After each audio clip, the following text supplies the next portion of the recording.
नमस्कार आदाब दोस्तों। तो चलिए आज फिर हम आप लोगों के लिए लाए देश और दुनिया की तमाम ताज़ा बड़ी खबरें, ब्रेकिंग न्यूज हेडलाइंस एक एक करके तमाम बड़ी खबरें आपके सामने रखेंगे। सबसे पहली और बड़ी खबर में आपको बताएंगे लोकसभा चुनाव 2024 की तारीखों का ऐलान चुनाव आयोग ने कर दिया है। दोस्तों 19 अप्रैल से 1 जून तक 7 चरणों में लोकसभा चुनाव होंगे और 4 जून को इसके नतीजे आएंगे। आगे हम आपको एक एक करके बताएंगे कि किस फेज में कहां के इलेक्शन होने हैं, किस राज्य में वोट पड़ने हैं। साथ ही साथ अगली बड़ी खबर में आपको बताएंगे दोस्तों कि अडानी ग्रुप की बड़ी मुश्किलें। अमेरिका के अंदर अडानी ग्रुप के खिलाफ रिश्वतखोरी के एक मामले में जांच शुरू कर दी गई है। किस तरीके से, कौन सा ये मामला है, इसकी भी जानकारी आगे आपको देंगे। साथ ही साथ अगली बड़ी खबर में आपको बताएंगे दोस्तों कि नागरिकता संशोधन कानून के खिलाफ MIM पार्टी के नेता असदुद्दीन ओवैसी ने अब जो है सुप्रीम कोर्ट का दरवाजा खटखटाया है और इस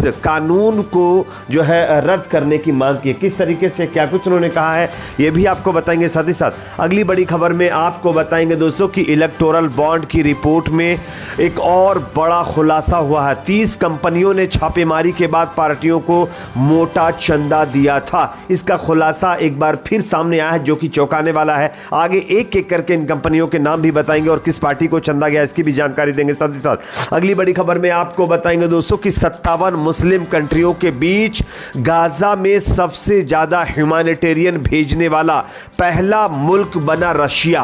57 मुस्लिम कंट्री पीछे रह गई हैं दोस्तों, लेकिन रशिया ने सबसे ज्यादा जो है गाजा के लोगों की मदद की है। किस तरीके से, यह भी आपको बताएंगे। साथ ही साथ अगली बड़ी खबर में आपको बताएंगे दोस्तों अमेरिका के मशहूर एक्टर और रैपर और प्रोड्यूसर लिल जॉन ने इस्लाम धर्म कबूल कर लिया है। दोस्तों इनकी तस्वीर भी दिखाएंगे और इन्होंने इस्लाम क्यों किया, कबूल किया, इसकी भी जानकारी देंगे। साथ ही साथ अगली बड़ी खबर में आपको बताएंगे दोस्तों कि यहां पर ब्रिटेन के जो प्रधानमंत्री हैं ऋषि सुनक, उन्होंने नफरती चिंटुओं के मुंह पर जोरदार तमाचा मारा है। क्या कहा है ये आगे आपको सुनाएंगे। उससे पहले अगर आप भी चाहते हैं दोस्तों इलेक्टोरल बॉन्ड वाला ये जो घोटाला सामने आया है, इसकी सुप्रीम कोर्ट की निगरानी में जांच होनी चाहिए। अगर मेरी इस राय से आप सहमत, कमेंट सेक्शन में फीडबैक जरूर दीजिए। वीडियो को लाइक शेयर, चैनल को सब्सक्राइब जरूर कर लीजिए। बात करेंगे पहली और बड़ी खबर की। जैसा कि आप जानते हैं लोकसभा चुनाव 2024 का बिगुल बज गया है।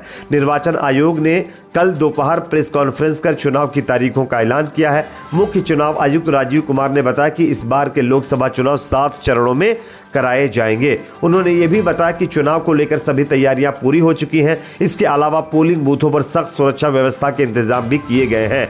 इस बार लोकसभा चुनाव 7 चरणों में होंगे। चुनाव आयुक्त ने कहा कि इस बार 19 अप्रैल को लोकसभा चुनाव शुरू होंगे और 4 जून को नतीजे आएंगे। 7 चरण इस प्रकार होंगे। पहला चरण 19 अप्रैल को, दूसरा चरण 26 अप्रैल को और तीसरा चरण 7 मई को, चौथा चरण 13 मई को और 5वां चरण 20 मई को, छठा चरण 25 मई को और 7वां चरण 1 जून को और जो नतीजे हैं वो 4 जून को घोषित किए जाएंगे। अब देखना यह होगा कि इस बार के चुनाव में कौन सी पार्टी बाजी मारेगी।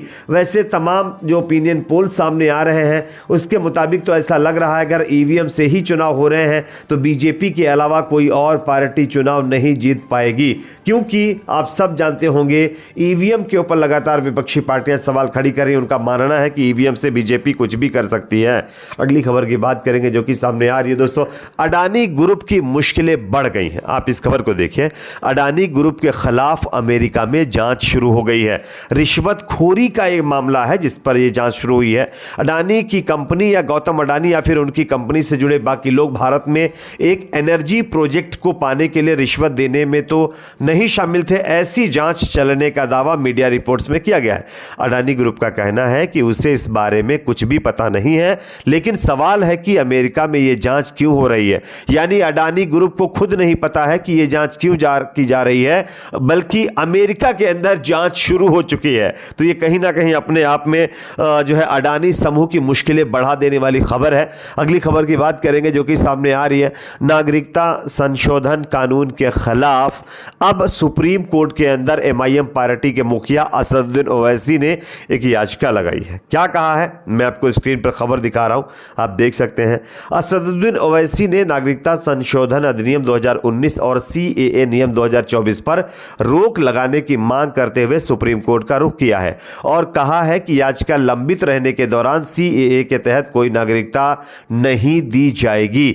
यानी कि इस कानून को असदुद्दीन ओवैसी के मुताबिक असंवैधानिक तरीके से बनाया गया है, क्योंकि हमारे देश के संविधान में कहीं भी यह नहीं लिखा हुआ है कि आप धर्म के नाम पर कोई कानून बनाएं, बल्कि मोदी सरकार ने संविधान को दरकिनार करते हुए धर्म के आधार पर यह कानून बनाया है। इसलिए यह कानून संविधान के परे है और इसी के खिलाफ जो है अब सुप्रीम कोर्ट के अंदर असदुद्दीन ओवैसी ने याचिका लगा करके इस कानून पर रोक लगाने की मांग कर दी है। अगली खबर की बात करेंगे जो कि सामने आ रही है। इलेक्टोरल बॉन्ड चंदे मामले में एक और बड़ा खुलासा हुआ है।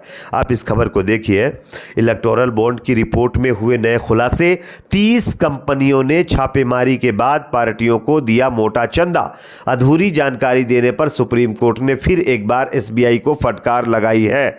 आप सब जानते होंगे इलेक्टोरल बॉन्ड के मामले में जिस तरीके से अब चंदे की लिस्ट सामने आई है उसने पूरे देश को चौंका दिया है।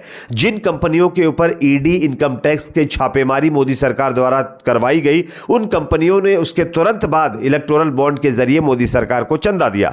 यह खुलासा अब तक तो हुआ था, लेकिन यह पता नहीं चल पा रहा था कि कितनी कंपनियों के ऊपर छापेमारी के बाद चंदा दिया गया है। तो यह टोटल आंकड़ा 30 बताया जा रहा है, जहां पर जो है अब 30 कंपनियों ने छापेमारी के बाद चंदा दिया है इलेक्टोरल बॉन्ड के जरिए। यह अपने आप में एक बहुत बड़ा और चौंकाने वाला खुलासा देखने को मिला है। अब इसको लेकर के लोगों का यह कहना है कि इस पूरे घोटाले की जांच सुप्रीम कोर्ट की निगरानी में की जानी चाहिए। आपकी क्या राय है कमेंट सेक्शन में जरूर बताइए। अगली खबर की बात करेंगे जो कि सामने आ रही दोस्तों। गाजा के अंदर इजराइल हमास के बीच चल रहे मुकाबले के बीच जिस तरीके से गाजा के लोग तमाम परेशानियों को से गुजर रहे हैं, गाजा के लोग लगातार भूख की शिद्दत से जो है परेशान हो रहे हैं, ऐसी सिचुएशन में अब रशिया पहला मुल्क बना है जो इस्लामी कंट्री तो नहीं है लेकिन गाजा के लोगों की मदद करने में नंबर 1 पे रहा है। आप इस खबर को देखिए। Russia is now the largest non-Muslim country providing aid to फलस्तीन, यानी कि फलस्तीन को ह्यूमैनिटेरियन एड प्रोवाइड करने वाला रशिया पहला बड़ा मुल्क बना है जिसने सबसे ज़्यादा ह्यूमैनिटेरियन एड जो है गाजा के लोगों को दी है। ये अपने आप में 57 मुल्क जो अपने आप को मुस्लिम कंट्री कहते हैं उनको शर्म आनी चाहिए कि देखिए कि एक नॉन मुस्लिम कंट्री गाजा के लोगों की मदद कर रही है, लेकिन मुस्लिम कंट्रियां आज हाथ में हाथ रखकर बैठी हुई हैं। अगली खबर जो कि सामने आ रही है दोस्तों, अमेरिका के मशहूर रैपर और प्रोड्यूसर लिल जॉन ने अब इस्लाम धर्म कबूल कर लिया है। आपको मैं उनकी तस्वीर दिखा रहा हूं, आप देख सकते हैं। यहां पर बताया जा रहा है, ग्लोब आई न्यूज़ की खबर की तरफ से पुष्टि की गई है कि अमेरिकन रैपर एंड प्रोड्यूसर लिल John has converted to Islam, यानी इस्लाम धर्म में वो अब चले गए हैं। अगली खबर जो कि सामने आ रही है दोस्तों, देश में और विदेशों में नफरत फैलाने वाले लोगों को ब्रिटेन के जो प्रधानमंत्री हैं ऋषि सुनक ने एक बार फिर लताड़ लगाई है। किस तरीके से देखिए खबर को, जो अपनी विचारधारा के जरिए दूसरों की स्वतंत्रता को नुकसान पहुंचाएगा उसे हम चरमपंथ मानेंगे। बढ़ते चरमपंथ के बाद ब्रिटेन की सरकार ने यह बात कही है। इस पर आप लोगों की क्या राय है कमेंट सेक्शन में बताइए। वीडियो को लाइक शेयर, चैनल को सब्सक्राइब जरूर करें।